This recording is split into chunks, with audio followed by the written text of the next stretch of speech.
আরে জাঞ্জিরওয়ালা মৌলানা, আমাদের ঘরে চোর ঢুকে পড়েছে, এসে তাড়াতাড়ি হেল্প করো।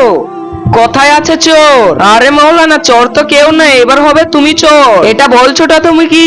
আরে মৌলানা, এবার আপনার সব মান সম্মান চলে যাবে। আমি মিথ্যা চুরির অপবাদ দিব, আর যদি বাঁচতে চাও তাহলে আমাকে 1 লাখ টাকা দিতে হবে, না হলে গোটা গ্রামের লোককে ডাকবো। ডেকে লিয়ে আনো, আমার আল্লাহ আমাকে কখনোই ছোট হতে দিবে না।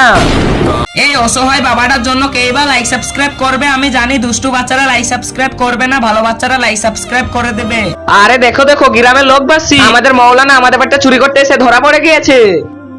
আরে মৌলানা, এটা আপনার সাথে আশা করি না। আরে এসব এগুলো মিথ্যা কথা বলছে। তোমাদের যদি বিশ্বাস না হয় তাহলে এই ছেলেটার সাথে জিজ্ঞাসা করতে পারো। এটা আবার কি বাহানা? আমার ভাই তো বুবা। আরে হ্যাঁ, ও কিভাবে বলবে? ও তো বুবা। সবাই মিলে মারো, একে মারো। আরে দাঁড়াও, আমার ভাই মিথ্যা কথা বলছে, মৌলানা চোর না।